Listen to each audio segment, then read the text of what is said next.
Hello दोस्तों, दिलेर को हमारे पास आए हुए करीब 1 साल से कुछ समय ज़्यादा हो गया है।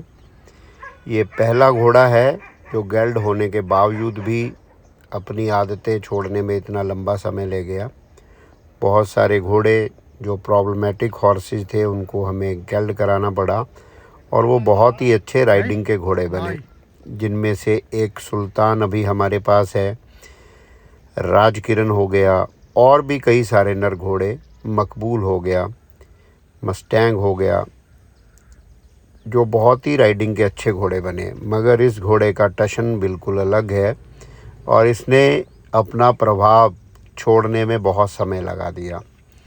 ये अभी भी बिल्कुल सुधरा हुआ घोड़ा नहीं है, मगर ये एक बहुत ही एनर्जेटिक और मूडी और टशनबाज घोड़ा है जो अपनी धुन में रहता है, आपके कहने में आता है, मगर कभी कभी बीच बीच में अपने रंग ये ज़रूर दिखा देता है।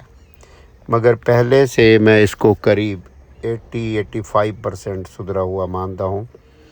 100% तो वैसे आप किसी भी घोड़े को मोल्ड नहीं कर सकते, क्योंकि ये भी एक लिविंग बीइंग है और इसका दिमाग काम करता है। सब मेथड इस पे आजमाए गए, जॉइन अप हो गया, लाई डाउन हो गया, मगर ये अपना रंग कभी ना कभी दिखा देता है। फिर भी ये पहले से जब हम इसको लाए थे तब से लेके अब तक ये बहुत ही प्यारा घोड़ा बन गया है। और अगर ये मुझे लगता है इसका एनर्जी लेवल कम होगा तब भी इसका कोई फ़ायदा नहीं होगा, मगर दिन में आपकी पूरी सवारी में एक आधा टशन ये ज़रूर दिखा देता है। मगर अब पहले जितना ख़तरनाक तरीके से ये रियर नहीं करता। पहले तो ये खड़ा भी होता था और हवा में कैप्रियल की तरह बक भी मार देता था, मगर धीरे धीरे ये अपनी आदतें धीमी कर रहा है। पहले तो इसको यहाँ से बाहर निकालना भी मुश्किल काम हो जाता था और जब ये अड़ने लगता था तो कई कई बार अड़ता था। पंजाब का मौसम मिड सितंबर के बाद थोड़ा ठंडक वाला हो जाता है। सुबह टेम्परेचर 23-24 डिग्री होता है और जब तक सूरज देवता बाहर नहीं आते तब तक ठंड भरा माहौल रहता है। थोड़ी आजकल धुंध भी होती है और इस घोड़े के साथ सोलो राइड्स अब मैं ज़रूर करना चाहूँगा। इसको ट्रॉट कराना भी आसान नहीं है, क्योंकि ये कैंटर भाग के ज़्यादा खुश है। और इसकी जो ये लॉन्ग शैंक बिट है, वैसे तो ये प्लेन बिट ही है, इसको भी मैं बहुत जल्द रिप्लेस कर दूंगा स्नैफल बिट के साथ। कभी मैं इसकी जो पुरानी बिट जिसके साथ ये शुरू में चलता था उससे लेके अब तक का इसका सफ़र भी ज़रूर शेयर करूंगा कि कैसे हम इसको एक बहुत ही ज़्यादा मुँह ज़ोर घोड़े से लेके वापस तक आ गए हैं। अब तो ये एक नॉर्मल बिट से चलता है जो फिक्स बार बिट है, मगर थोड़ा उसमें लॉन्ग शैंक है और उसके अंदर मैंने चेन नहीं लगाई, केवल एक रस्सी बांधी हुई है। इसको भी जल्द हम लोग रिप्लेस कर देंगे एक स्नैफल बिट के साथ।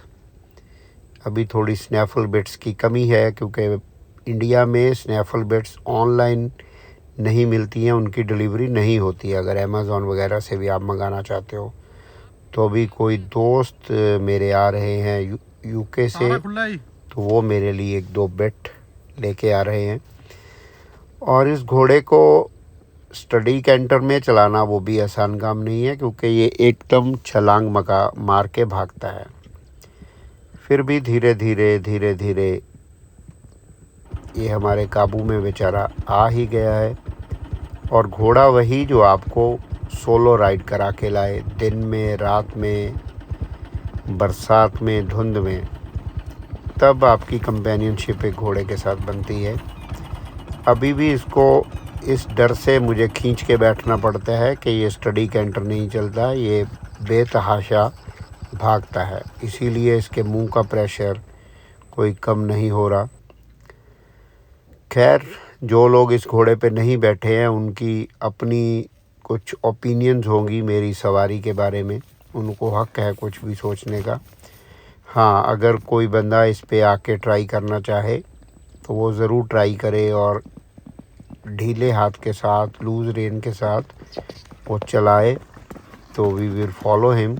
और उससे ज़रूर हम सीखेंगे कि एक मूज़ और घोड़े को ढीले हाथ से कैसे चलाया जाए। हमारी स्कूलिंग में काफ़ी फ़र्क रहा होगा।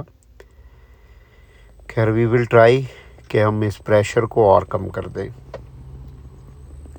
इसका कैंटर जो है वो काफ़ी स्मूथ है, पर जब ये स्टार्ट लेता है उसी समय ये थोड़ा सा बेतहाशा होके भागता है। वेस्टर्न सैडल मैंने नई लगाई है, जिस दिन ये लगाई थी उस दिन बैग्स थोड़ा घोड़े को अजीब लग रहे थे। आपके पास एक ऐसी रस्सी ज़रूर होनी चाहिए जिसको आप अपने एंड्योरेंस ब्राइडल में फंसा लीजिए, उसको लॉक कर लीजिए और इसको आप रख सकते हो अगर घोड़े के साथ पैदल चलना है या घोड़े को कहीं बांधना है आपको। अदरवाइज़ आप इस रस्सी को इस तरह से यहाँ बांध सकते हो ताकि ये फालतू लटक के आपके घोड़े को तंग ना करे। Thank you very much. Have a उम्मीद है लॉन्ग राइडर्स को ये टिप काम आएगी, क्योंकि जब आपको पूरा दिन घोड़े पे बैठना है तो आपको कुछ चीज़ों का ख़ास ध्यान रखना पड़ता है ताकि कोई हादसा ना हो जाए। और घोड़े को जब आपको खोलना लिटाना है तो आपको एक लंबी रस्सी ज़रूर चाहिए।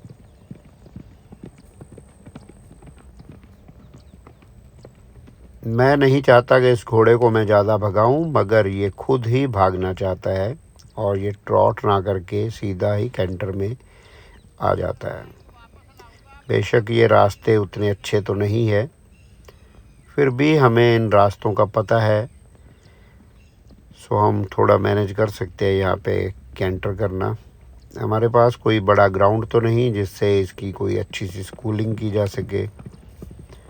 खैर हमारे काम का ये घोड़ा और ये रास्ता दोनों ही हैं।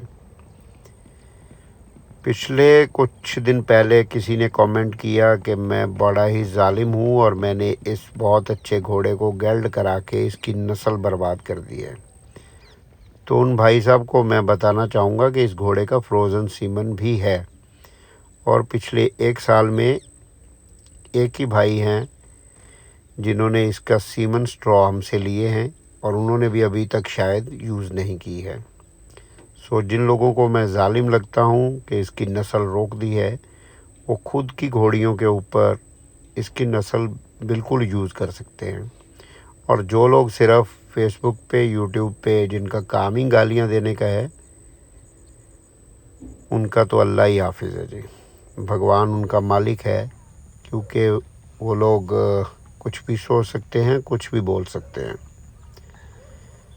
खैर एनी हाउ, सीरियसली अगर किसी को इसका सीमन चाहिए होगा तो वो हमारे पास अवेलेबल है।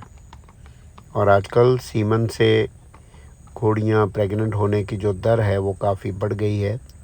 शान हिंद से भी कुछ घोड़ियाँ आर्टिफिशियल इंसेमिनेशन से प्रेग्नेंट हो गई हैं। हमारे दोस्त हैं रॉबिन रसीदा जी, उनके पास एक घोड़ा था नुकरा जिसको लेमेनाइटिस हो गया था, मगर उन्होंने उसका सीमन उसकी मौत से पहले फ्रीज़ कर लिया और अभी उनकी भी एक घोड़ी सीमन के साथ आर्टिफिशियल इंसेमिनेशन से प्रेग्नेंट हो गई है। बेशक मौसम ठंडा है, ह्यूमिडिटी उतनी ही है और मेरी कोशिश है कि जल्द से जल्द इसकी काठी खोल के इसको लेटाने से पहले मैं इस पे पानी ज़रूर मारूंगा और इसको कूल डाउन ज़रूर करूंगा। चलिए दोस्तों, उम्मीद है आपने हमारी ये राइड एंजॉय की होगी। लॉन्ग राइड्स का सीज़न स्टार्ट है। विद इन अ वीक हमारा ग्रुप जल्द एक और लॉन्ग राइड ज़रूर करेगा।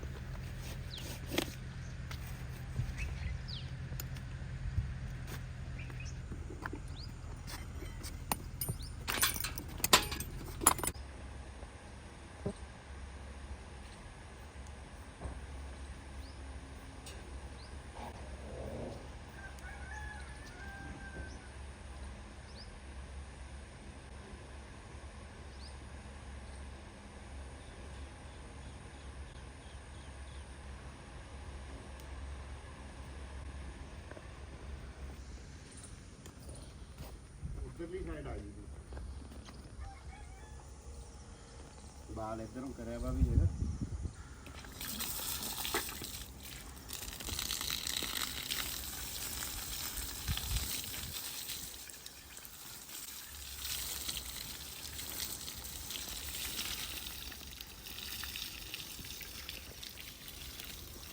उधर ही है तो उधर ही है लाइट उधर ਟੇਬਲ ਆਉਂਦਾ ਜੀ, ਟੇਬਲ ਆਉਂਦਾ ਪਿੱਛੇ ਸਾਰਾ। थोड़ा उधर